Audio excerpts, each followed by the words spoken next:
During certain types of emergency events, it's important to have the ability to move from whatever area you're living in to another area that is safe, even if only for a temporary period. In this video, I'm going to be sharing with you the research that I've been doing regarding a possible move to Uruguay in just such a circumstance. I look at things like elevation, humidity, rainfall, population patterns, crime, all the different things that work into the mix of creating quality of life we're looking at specifically for Uruguay, but the process of thought that's going to be represented in this video is applicable to all sorts of different countries. So whether you're thinking about possibly moving to Uruguay or anywhere else, this is the video for you, even though it's like an hour long.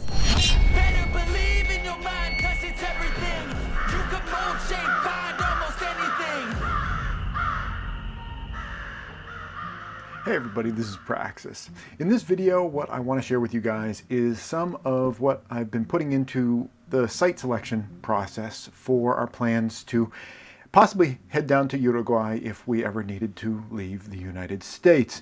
There are a lot of factors that go into this, and I'm going to kind of be just freeform flowing through all of them. I've got my computer up here in front of me, and I'm going to go through a lot of the material that I've accumulated to, towards the end of trying to find what's a good place, what's not so good place, and also some of the applications that I'm using. So I'm going to direct your attention to the screen. We're going to spend most of our time here on the screen. As you can see here, I've got Google Earth up, and I've got South America selected right here in the middle. And let's go in on Uruguay. Uruguay is located in the southern part of South America. It is between Brazil and Argentina. It has Atlantic coast area. It's a very small country. It has about 3.5 million inhabitants in it, so it's pretty small, but those people are potentially spread out over a large space, because Uruguay, for 3 million people, is a pretty big space. But most of the people live in the urban environments, which is kind of typical of a lot of different countries. So let's zoom in here on Uruguay. Uruguay is this nation right here, defined by these borders. Argentina is down in this area, and Brazil is up here, over up on the northern part of the Atlantic coast. Just to give you kind of a sense of the layout of Uruguay, the capital city, Montevideo, is down on the southern coast here, and it's right across from Buenos Aires, which I believe is the Argentinian capital. I'm not 100% certain about that, but it's a major city in Argentina. Frequently, people will go across this channel by ferry, and they will do that as a passport reset. One of the reasons that I chose Uruguay is that it has really favorable rules in terms of new people coming in, new people becoming residents. It's not the easiest place to become naturalized, to become a full Uruguayan citizen, but it's easy to get your residency. There's a lot of other things that are positive about it, as you'll see. Now, one of the big requirements that I had when I was looking for a place was that, given that we might be wanting to flee an environment where there could be nuclear fallout, I wanted to go to an area that did not have so much of a potential for nuclear fallout. Here on the East Coast where I live, there are a lot of nuclear power plants, and I'm not cool with nuclear power plants. I think in an ideal world where there's no such thing as ignorance, greed, or mistakes, nuclear power could work really well, but that's not the world that we live in, and constantly nuclear power plants are having issues. Usually they are able to save themselves with various safety protocols, but occasionally those safety protocols don't work, and they go into a full meltdown situation. So I've been wanting to find a place where it's not like you go out of one bad situation with the potential for nuclear fallout into another one that could have the same thing. If you're going to do a major relocation to another part of the world, why not go to some place where you're not having an issue with that? Now, there are 2 nuclear power plants in all of South America that I was able to find. Maybe there are more of them than that, but as far as I was able to find, I was only able to find 2 of them. One of them is actually not that far from Uruguay. It is up in this area, kind of near Buenos Aires, up upriver here. Nuclear power plants are always placed near a river because they need to have the water for cooling, and the ultimate fallback position for them is that they can flood the core with the river if all of the other systems went down. And I used to live in a place where all other systems did go down. The backup cooling system actually failed at a nuclear power plant where I was living near. Fortunately, the primary cooling system at that time did not fail, and when the backup system collapsed under its own rust, literally that was what happened. It rusted out and it just collapsed. The primary system was still operational and they were able to fix the secondary system, but if the primary system had gone down, the only thing they would have really had left to them would have been to have flooded the core with the river. So, they're normally always, as far as I'm aware, put next to rivers, and there's one just upstream from Buenos Aires. Now, usually when a country or a state here in the United States puts in a nuclear power plant, they always put it at the tail end of the whatever state that they're in. I'm just going to go up to New England because that's an area that I'm kind of familiar with, having lived here. In Vermont, there is a nuclear power plant, and we'll kind of zoom in on it down here. Here's Brattleboro, Vermont. And right down south of Brattleboro, Vermont, somewhere along here, there is, where is it? There's a nuclear power plant somewhere along this river here. Did I overshoot it? Let's see if we can find it. It's actually, oh, here it is. Okay. Yeah, this is it right here. This nuclear power plant is actually presently being decommissioned, but you'll see the position of this nuclear power plant is in the very southeastern corner of Vermont. And you'll note that on this is an Earth wind map.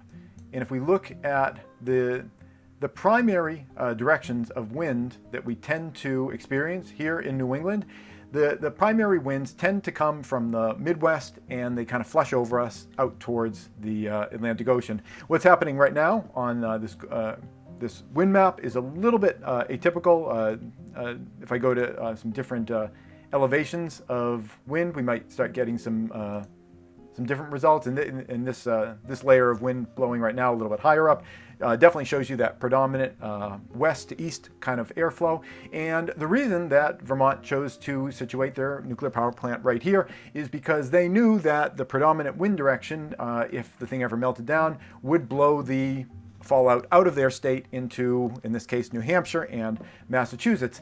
So while the people who are voting about where to site this thing are living in Vermont, the people who would suffer primarily from it melting down are in other states, and that tends to be the case wherever you happen to be siting a nuclear power plant. Here in Massachusetts, just south of there, we've got, I think there's one in Plymouth, Massachusetts. Here's Plymouth. That's where the Pilgrims first landed. I'm not going to venture to find it here, but there is a nuclear power plant right down here by Plymouth. And again, you are looking at a power plant situation where it would kind of blow out to sea if it ever melted down. Same thing with New Hampshire. New Hampshire has a nuclear power plant that's called Seabrook. Yeah, here's Seabrook. The town of Seabrook, and the nuclear power plant is somewhere in the vicinity. I'm not sure exactly where it is down here. I'm familiar with the Vermont Yankee nuclear power plant site because I used to live near it. That's why I know exactly where that is. But you can see even the New Hampshire site, again, it's downwind from the entire state. So states and countries, they tend to situate their nuclear power plants in places where the nuclear fallout is going to blow away from their people, because their people are the ones that make these decisions. So in Buenos Aires, is that how you pronounce it? Buenos Aires? I'm not sure.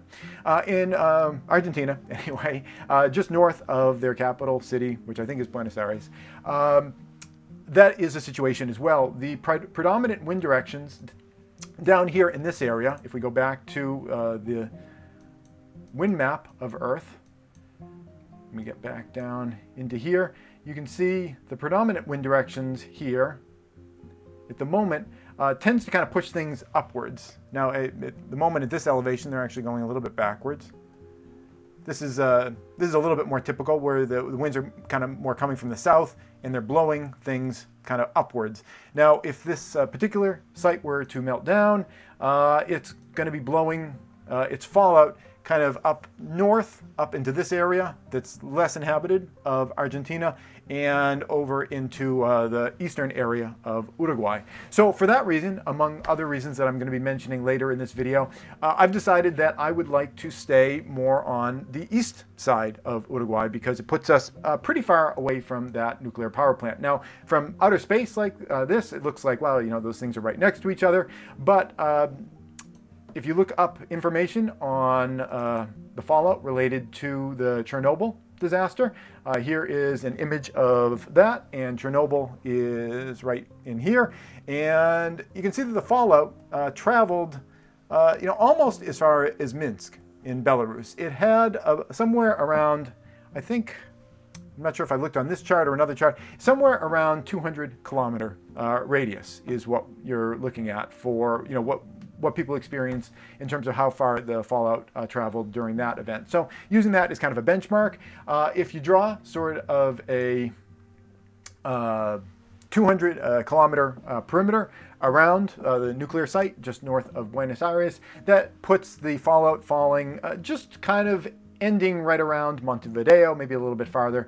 So we're looking primarily to the east of Montevideo, more over near Punta del Este and La Paloma, this kind of area over here. Another consideration for me, and I know this is an unpopular thing to ponder and prepare for here in the prepping community, is the idea of climate-related issues, weather-related issues, and you know, rising sea levels being a potential. I don't know why this is a hot topic in prepping communities. It seems the science on it is fairly simple. It's energy in, energy out. And if more energy is staying on planet, it tends to make things warmer. When water gets warmer, it expands.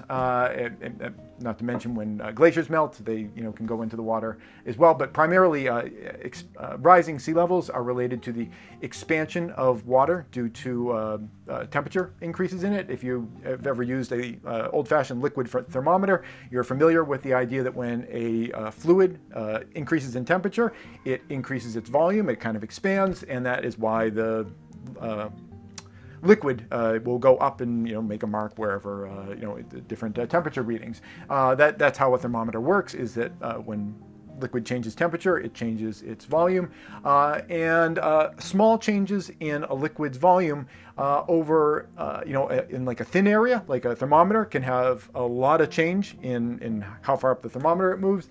And if you have oceans next to areas that are very flat, just a small change in sea level can actually spread a fair bit of distance inland, just because a lot of these areas can be kind of flat. And Uruguay does have some areas like that. So I'm going to jump over to another document that I have.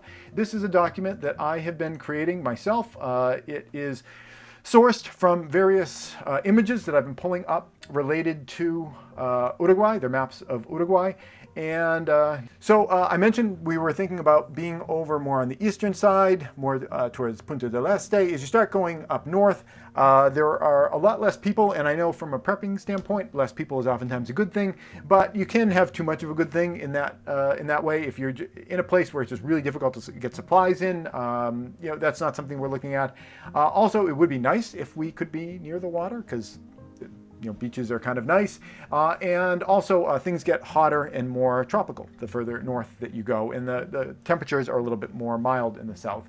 So we're looking kind of down in this area around Minas, the Maldonado, they call them departments in Uruguay. Here in the United States we have different states, and then within that we have different counties or townships.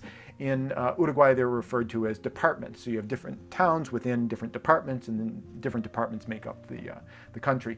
So this area that's kind of in tan is higher elevation, that is above 200 meters. So those areas are kind of interesting to us. For myself personally, I feel like anything over 100 feet, like 30 meters or so, is almost certainly going to be fine during my lifetime, and probably during my boy's lifetime as well. But I feel a lot more comfortable at anything 100 meters and above. So looking at something closer to 300 feet above sea level or so. I have another more detailed map that's an overlay here that shows all of the topography. here, and you can see up here in this area, all this kind of purple, that is a very, very flat area. There's not very much difference between way over here by the coast and pretty far inland. Do I have a distance key here? I hope I do. It's about 100 kilometers right here across this area, and it doesn't change that much in terms of elevation across that whole area. So like this entire area, you know, when, I think it's appropriate to say when sea levels do go up, this whole area here is going to turn into a bit of an inland sea. So it would be nice to kind of stay certainly out of that area, but also away from the periphery of that area, because you're going to have people being relocated and you don't want to be in that first line of, you know, places that people could resettle at, you know, as they get pushed out of their area. As you look more towards the south here, you can see we've got some mountains through here. These are near, again, that town I mentioned. Minas right here is kind of an interesting town. We've been looking at that. Minas has a lot of elevation to it, but anywhere in this kind of area here is looking pretty good. As you get out further to the east, out towards these higher mountains here, it gets a little bit less populated. A lot of the roads are more kind of dirt roads, and I just know from experience, you get yourself too far out in the sticks and things kind of get more difficult to do. That type of separation from people is not really necessary, and I think getting yourself into kind of a community where you have different people around you, there's a safety net there in living in kind of a community. So what we are looking at is pretty much this triangle between Minas and Piriápolis and Punta del Este, maybe kind of extending off to the left over there, but mostly just up in the hills in this area, right in here. That is the area that we're looking at. Other things that are kind of nice about this area that I want to share with you guys are, if you look at land prices here, this is another overlay. We're looking in this area here, and it is not the cheapest land on this map. The deepest red is the most expensive land, and the lighter areas, the lighter yellow, is less expensive land. There wasn't data for the areas in white, so we would be putting ourselves in kind of the mid zone here. We're in this middle orange. It's not the absolute deepest red. It's not the red color. We're getting, well, they have actual prices here.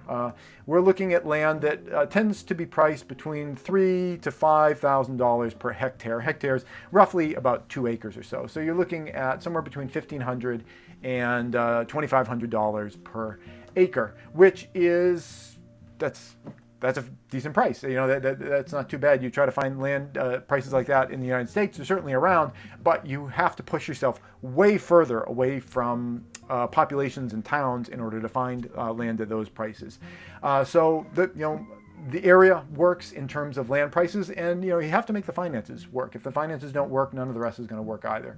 What do we got here? Is this another? Okay, this is a different elevation map. I like to use multiple sources. This one here just kind of group things a little bit differently, but I like to get multiple sources so you can just get information many different ways. This map tends to really show the way that they have a lot of the rivers dammed up here. There's a lot of hydroelectric power in Uruguay, which is a really reliable source of power. It's being created right there in country, just with the rain that's falling there. And as long as those rains don't stop, which they could, I mean, the change of climate is definitely something to keep an eye on. But as long as you have the rain coming, you're going to continue to have that power source. That said, we're not planning on relying on the public power sources, at least not exclusively. We looked at land prices. This layer here is, this one gets into soil types. And this is one I haven't really dived into, dove into too much myself. This one is in Spanish. I haven't translated this one out yet. But considering what types of soils are in different areas is something that's of consideration as well. Temperatures here. This is kind of a temperature map, and you can see I'm going to zoom out a little bit to the whole country here.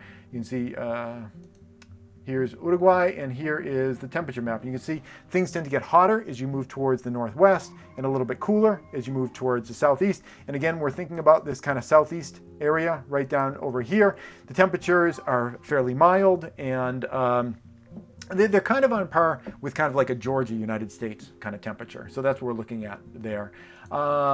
Also, rainfall is an important factor in terms of being able to grow crops, and these are traditional rainfalls, at least up until 1990, when this information is 1960 to 1990. The belt at the lower part here is about on par with what I am used to in New England, and I think it's kind of nice to have something that you're kind of familiar with. The further north you go in the country, the heavier the rain is, and the further south you go, the less rain that you get. But it's important to have some sense of that. Population, this is a population density map here, and I mentioned that there are about 3.5 million people that live in Uruguay, and the majority of those people are really packed into the city areas. We've got this area right down here is, let me just double check that. I believe this is, yeah, the area that we're kind of looking at is kind of down here in this area that goes from the green into this kind of light peach sort of area here. And the population densities in this area are, somewhere between kind of moderate to getting a little bit on the light side. But you can really see in Montevideo, it gets really, really extreme. People are really clustered into the cities. At this point, I think it might be nice to go back to Google Earth. Back to Google Earth. Let's see, can I close any of these other tabs? We'll get back to this one in a little bit. This is Zoom Earth, and we're going to look at about wind patterns, precipitation, things like that. We're done with this wind pattern map, though, so I'm going to close that up. Okay, let's kind of get down into this area itself, and we'll look at sort of the different areas. Let's go to like an unpopulated area. I mentioned up in these northern areas are more unpopulated. Let's do some street view stuff. Drop ourselves down on this lonely highway and just kind of get a sense. This is what a lot of the unpopulated areas look like. It's kind of grassland. I think it's technically classified as prairie land up through here, which is a little bit surprising given the amount of rainfall they get. But I think the reason for that is that so much of the country has been deforested in the past. It was deforested for cattle production, for meat production, and a lot of areas in Uruguay are starting to come back at this point. And I always make it so north is north again. And a lot of the areas in the country are starting to come back, and you can see really clearly here the difference between a place that's been deforested and a place that's being reforested. One thing that's interesting in Uruguay is that here in the United States, when people tend to reforest, at least from my experience, they just plant everything in really, really straight rows. And down here, they tend to do these twisty rows. It looks like cornrows in someone's hair. But you can see that the country can support trees, and it used to be a forested country, but it was destroyed for cattle production, and only now is starting to come back. I'm not sure what we're looking at here. It looks like I can see clear rows here. I'm not sure if this, perhaps some of this is lumber production, and this is an area that was already clear cut, or perhaps this is a place that is just being reforested. It seems from what I've read that the country is in the midst of being reforested, and you can see it all over the map. The light areas are the destroyed areas that used to be forest that are now turning back into that had been turned into prairie land, and these areas there's a little bit more American straight lines all throughout here, and these areas are all being reforested. But that's really important to me to see that the area can support trees, because I think a really important way of having a backup in terms of temperature in your home and the ability to cook is to have access to firewood. And I wouldn't want to live in a country that didn't have availability of firewood, so that you could, when push comes to shove, heat for yourself and cook for yourself. Now that said, this area is about as warm as Georgia is today, but with different ocean currents, possibly changing over time as the salinity and the temperature of the ocean changes. You can't necessarily depend on that kind of stuff. So that was a unpopulated area. Let's go to some places that are a little more populated. Now, a lot of Latin America is the towns and cities are broken up into these kind of grid-like patterns. This is Minas, and let's just take a look at part of Minas. There's this nice little square in the middle. Get a little look at that. This is the center of Minas. My boy is really excited about the idea that there are palm trees there, if we ever needed to go there. There's this frickin' creep here who doesn't have a face. This is kind of a view of the center of Minas. Let's go to just another street in here, just some rando street here. And here is some rando street within Minas. Looks like they got a little work to do there. Got a little road work needed there. Tree looks like it's trying to break free here. So this is what a populated area looks like, and this is kind of a nice area in Uruguay. Uruguay definitely has some areas that like the rougher parts of town, just like here in the United States as well. We definitely have those. But Minas is not a bad town, and just south of Minas there is this this kind of triangle here. From Minas down, I accidentally clicked on something. Let's go back, shall we? Well, let's appreciate here while we're here. Yeah, this is another kind of less populated area. Looks like there's a little house over there. Oh, it's crazy. I've actually looked at this one before. I remember the sign, El Delinsquero, or whatever that name is. I've actually come down and done a street level. What are the odds? Because I guess they're a little higher because I've been looking at this department quite a bit. Let's get ourselves back. That's funny. The area that we are looking at, again, is between Minas and kind of over towards this area. This is where the elevation is, and then down towards Punta del Este. The mountains are right through here. In fact, this little dashed line that runs across here seems like it's just about the ridge of the mountain. And it slopes down to the north on that side and to the south on this side. And so we've got pretty good elevations through here. There's an interesting little community over here called something Sierra. Let's see if I can find it again. Oh yeah, San Francisco de las Sierras.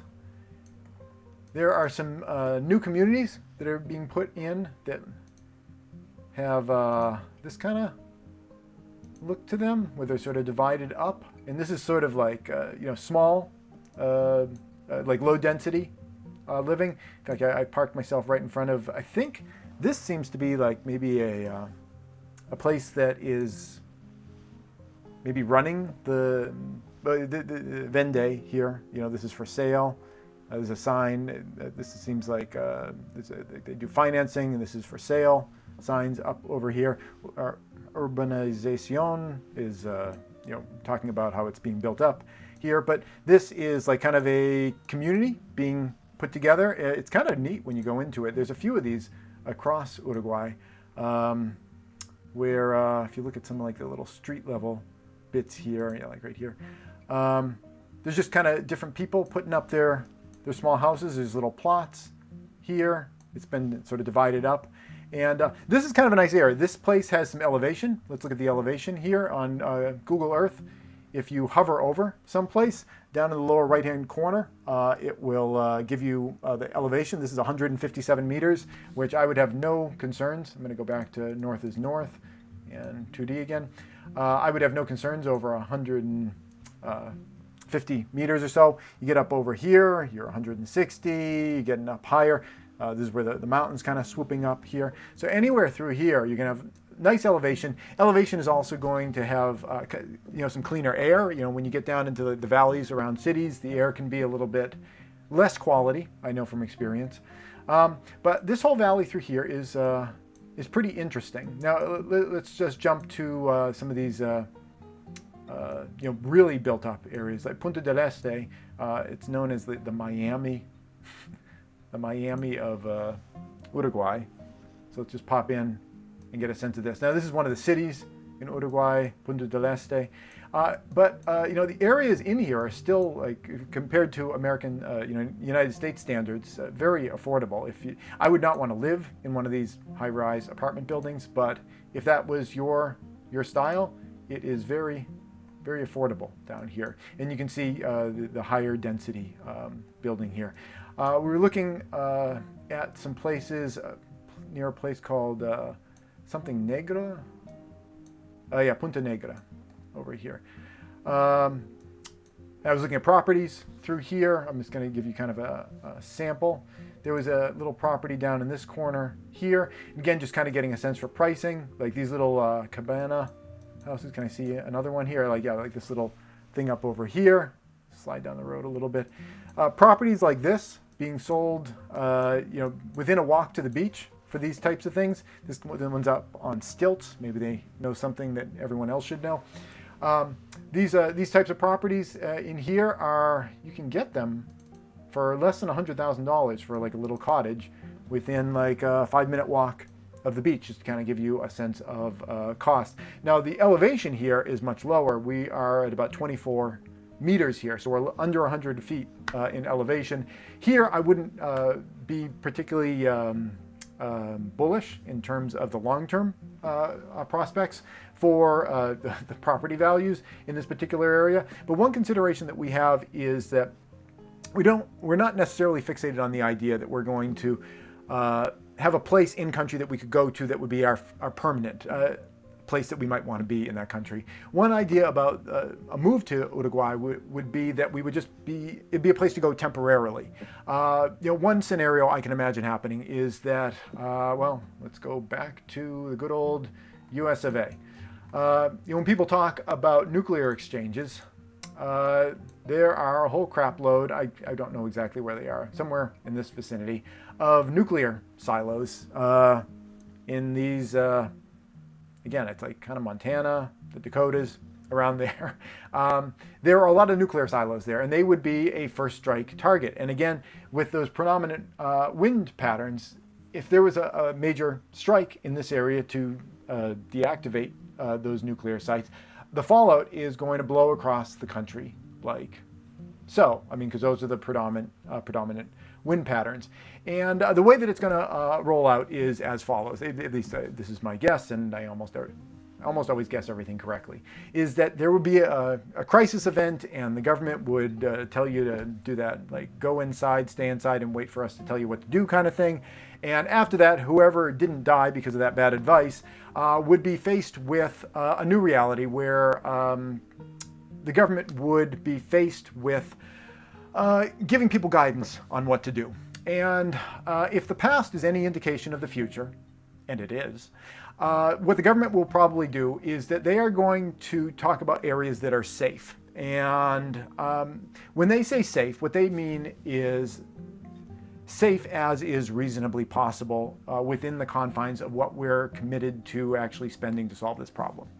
And you see that over and over again throughout the history of the United States issuing guidance on things. You saw that during COVID when they said, yes, it's airborne, you should wear respirators. And instantaneously, because nobody stocks these things, respirators became unavailable. I mean, like real respirators.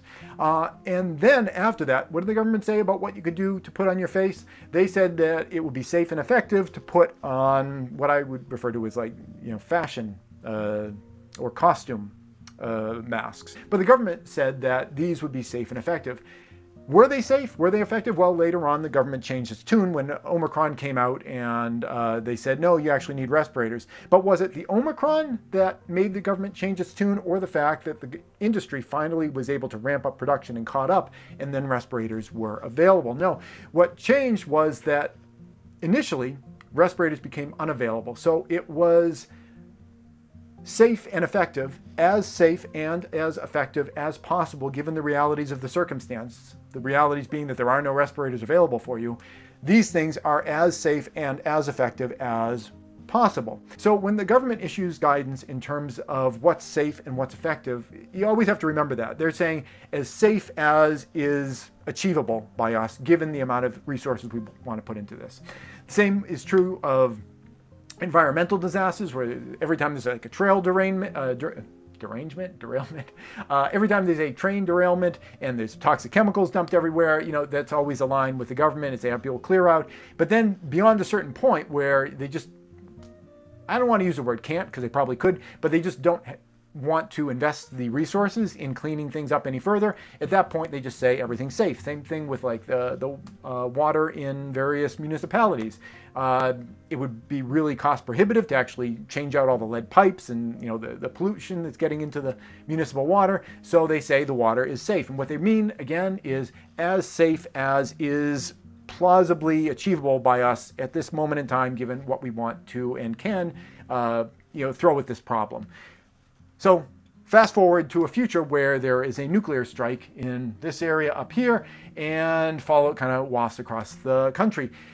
The government is at some point going to issue guidance saying things are safe. And it's important to keep that in mind, that what they mean is it is as safe as we can reasonably achieve. And like to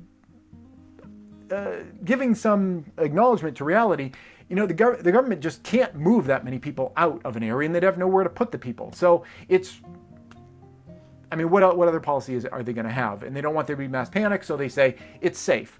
But again, it's as safe as is reasonably plausible. So under a circumstance like that, do you want to keep living in an area that the government is telling you is safe, when large areas of the United States could be contaminated? That would be the kind of situation where you might want to leave the United States and you know, maybe you don't end up coming back. Maybe you do end up coming back if things change in the future. But that is one of the big scenarios that we're talking about, is that we want to have a place to just get out to quickly. And quickly might not be during the initial stage of the event. That was one thing that a lot of people have had pushback about this plan, and they've said, well, you know, if the shit ever hits the fan, you won't be able to get down there. So, you know, what's the point of any of this stuff? I think a lot of people forget that a lot of these types of scenarios happen in a lot more slow motion than people think, and it's possible to absorb an initial blow and then, you know, act after that. If there was a situation where there was fallout sweeping across New England, where I live, it probably would not be feasible to leave ahead of the fallout. What we would end up doing, I think, the best thing that people could do would be to utilize their fallout shelter. Most people don't have one, but we do. So we would utilize our fallout shelter for a couple of weeks, let things kind of cool down to a point where they're not as dangerous as they were initially, and then once the smoke clears a little bit, then we would make our plans to evacuate. And we may not be able to, but if you don't have any plans to evacuate, then your chances of successfully doing it are even smaller than that. So I think it's a good idea to have those kind of plans. But what we would be doing is we wouldn't be immediately going to Uruguay, you know, just out of the blue. We would be going there, you know, periodically for vacation, use the place, you know, if we've got it, it's a nice place to go. But it would be a place that we could go to if things seemed like they were getting, you know, just too dangerous, and we could either go ahead of an event, or it would be something where we would go like after an event. There's an event, we kind of shelter in place here, and then as soon as we can get ourselves moved, then we kind of move. And we want to kind of have that landing spot. And in order to maintain that landing spot, it would be nice if it was a place that other people were interested in going to as well. So if we were to get, you know, some kind of a place, like I mentioned in that area around Minas, there are lots of great places. I'm just going to go to some rando highway out here. Like, this would be a great place to be. I mean, out here, it's pretty. You got some nice scenery. Reminds me awful lot of Montana. These areas here, you know, the vegetation and the rocks and everything. You know, this would be a nice place to have a home. But if you were planning a vacation to Uruguay, would this be the kind of place that you would want to go in Uruguay if there were places near the beach? For a lot of people who are going to take a vacation to Uruguay, they're going to probably want to have the beach be part of their vacation. So while this area is really nice, would we be able to rent this place out to have it kind of subsidize itself, to pay for itself a little bit while it's just kind of sitting there? Because I don't want to have a place that's just draining us, bleeding us of money constantly. If anything, I would hope that there never is an emergency. We never have to go to this place. And you know, investing in some land down there is a business opportunity for us to make a little, you know, some fixed income on the side. And investing in a place in an area like this, I don't think is going to have a lot of you know, positive prospects for that kind of income. I would think that a place that is, let's head back south to the beach areas. I would think that a place that is, you know, more along these lines. Let's see if we can find something down here. Some place that's a little bit more along these lines. Actually, this is really bad. It looks like they got places here. So you get the water's just across those sand dunes over there, and it looks like there's a little bit of a house. I don't know if this is a vacation house or if this is just somebody's house. It looks like it's got some tagging on it. This is no, that's artistic. Not that tagging is not artistic, but this was done by the people. They painted some little vines on the side of their on the side of their walls there. So, you know, this would be the kind of place that you could plausibly rent out. And like I said, we were able to find cottages within a walk to the beach for about $100,000 US. And that is something that you could put that investment in and start getting some return on it. The issues related to that are going to be the issues that are common with being an absentee landlord, really. I own some property in Massachusetts in various locations. It's one of the ways that I make my income is by rental properties. My first homestead that I built is being rented out right now. I don't make a lot on it because I don't have the heart to charge what I could to people, but I do have some income coming in off of that. And it's difficult when you know, you need to repair something. I live about 2 hours away from my initial homestead location, and whenever I want to go back to repair, like the simplest thing, like just a light switch or something like that, not that it comes up that often, it's like 2 hours there, 2 hours back. That's my whole day gone. Like, how would that work in Uruguay? You know, I would have to hire someone else in order to be doing management of these types of things. And that is the big question mark at this point. That is a difficult situation to get yourself into generally, finding someone that is reliable and trustworthy. And I think it's an even more difficult scenario in a situation like Uruguay, where they're used to foreign people coming in who have a lot of money. I think we've all heard of, like, there's regular pricing in a country and then there's gringo pricing for the country. That is kind of the challenge, is finding someone that, you know, people deserve to be paid for their time, and even deserve to be paid gringo pricing for their time. But the danger is there going to be fraudulent behavior, like people claiming that there are repairs that need to be done that don't need to be done. So that is going to be the challenge for us, is finding not only a place that we can find that we think is acceptable to us, but also a place that we can feel will be managed in a way where we're not going to be taken advantage. Take advantage of me a little bit, but not to the point where we're losing money on it. Because if that's the case, you would just board it up and, you know, hope that it doesn't get overly vandalized. Nice thing about Uruguay is that the squatters' rights don't kick in until 30 years. They have to squat in your place for 30 years before they can claim it's theirs. I know there's some cities in the United States where it's like if they're there for 30 seconds, they can claim ownership. So for that reason of wanting to find a place that we could, you know, have some kind of management occurring related to it, we have been thinking about the idea of, like, the absolute worst possible thing for a prepper would be to be in a place like this. This is like an apartment complex. I don't know this one from any other ones here, but this is a place that you know, you could rent an apartment.